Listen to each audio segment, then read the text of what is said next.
Presenter Gregg Wallace has responded today to mounting allegations against him, claiming the accusations come from, in his words, a handful of middle-class women of a certain age. The presenter stepped back from the BBC cooking show after allegations he made sexual remarks towards staff and celebrity guests during a range of programmes. Now, Mr Wallace says he's worked with more than 4,000 contestants over the years, but that the allegations only come from certain people from Celebrity MasterChef. Now, I've been doing MasterChef for 20 years. Amateur, celebrity and professional MasterChef. And I think in that time, I have worked with over 4,000 contestants of all different ages, all different backgrounds, all walks of life. And apparently now, I'm reading in the paper, there's been 13 complaints in that time. Now, in the newspaper, I can see the complaints coming from a handful of middle-class women of a certain age just from Celebrity MasterChef. This isn't right. In 20 years, over 20 years of television, can you imagine how many women, female contestants on MasterChef, have made sexual remarks or sexual innuendo? Can you imagine? Well, Gregg Wallace posted that to his social media at 6:30 this morning. Joining me now to talk about it is Dorothy Byrne, former head of news at Channel 4. Dorothy, good to see you. What do you make of that video from Gregg Wallace, in particular focusing on what he describes as middle-class, middle-aged women in TV? Well, he says that they are women of a certain age. He is a man of a certain age, the age when dinosaurs roamed this earth. Does he think that young women and working class women and even very rich women want to hear rape jokes, want to be quizzed in smutty detail about lesbian sex? Does he think that those young women want to have their breasts stared at and hear about his sex life? No women want to hear that. And may I say, men don't want to hear it either. Are you surprised that he's come out fighting with this post? What generally happens when men are caught out like this is they say they didn't know and they're going to go and have some form of treatment. Well, at least he's not done that. But what he's doing is denying that he has done anything wrong. This sort of talk is an exertion of power that amounts to harassment and bullying, and it is wrong. But in many ways, we're not interested in Gregg Wallace. He's just one person. What matters here is the BBC. They say they have robust systems. Well, either they don't have robust systems because we know they received a lot of complaints, or they have robust systems and they ignore them. Either is unacceptable. And we keep getting this problem with the BBC of them treating some major presenter as very important and the women around him or young men around him as of no importance.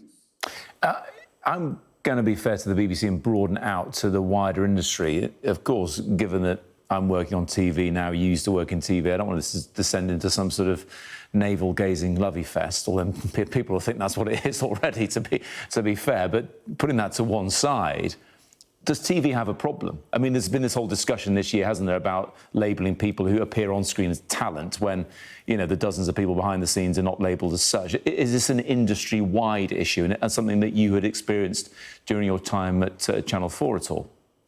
I would say, firstly, that they do have a problem, which is the imbalance of power and the tendency of broadcast executives to treat so-called talent, the presenters, who are sometimes the least talented people on a programme, by the way, as if they are kings who can behave just the way they want.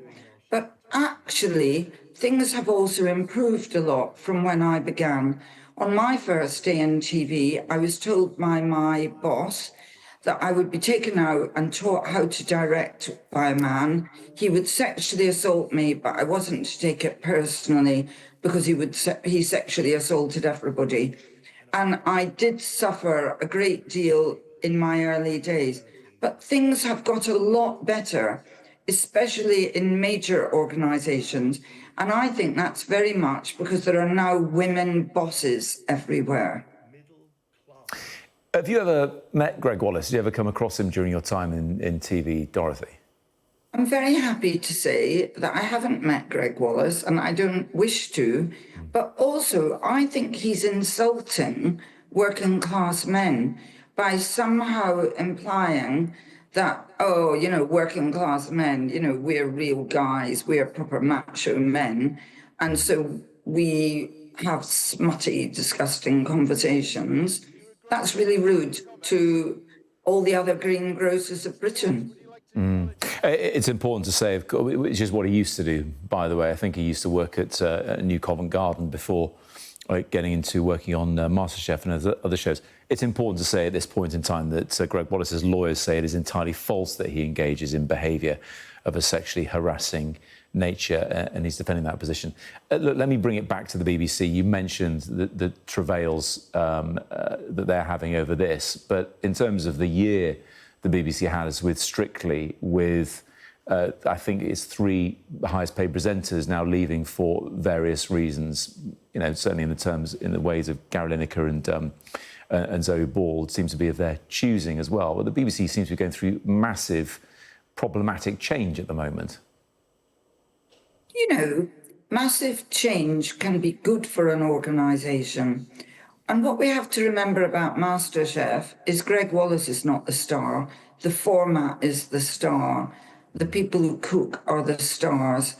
And if the BBC loses so-called top presenters, fine. There are lots of other presenters.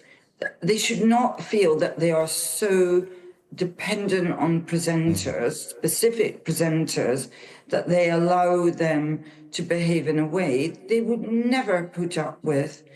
The other problem in television is that so many people are freelance and on insecure contracts. So there's a real disparity in power between somebody like Gregg Wallace and young people on freelance contracts. And when he says those people have not complained, that does not surprise me at all.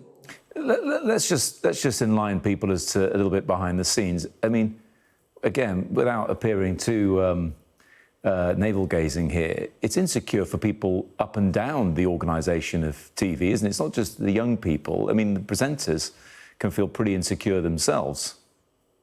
It is a very insecure industry, and I think that puts special onus on the major broadcasters to ensure that they have robust systems and that they enact those systems when people behave badly, because the rates of unemployment in some of the roles in TV at the moment are cited as being about 65%. Listen, just to finish off, Dorothy, I mean, another very popular cooking show that springs to mind when we talk about MasterChef is, of course, Bake Off, which made that transition from the BBC to Channel 4. Mel and Sue presented it. That changed. I think, you know, the umpteenth change of presenters of Bake Off on Channel 4, and judges have changed as well, with Mary Berry making way for Prue Leith. I guess it proves that talent is eminently replaceable, and as you said before, it's the format that wins, it's the competition, the actual content that is king. Yes, and Angus Dayton as well. He left Have I Got News for You, is still going strong. The format is the star. That is what these bosses need to realise. And also, there are many talented people. I don't want to make you feel insecure, but I'm sure there are many talented people who would like your job as well.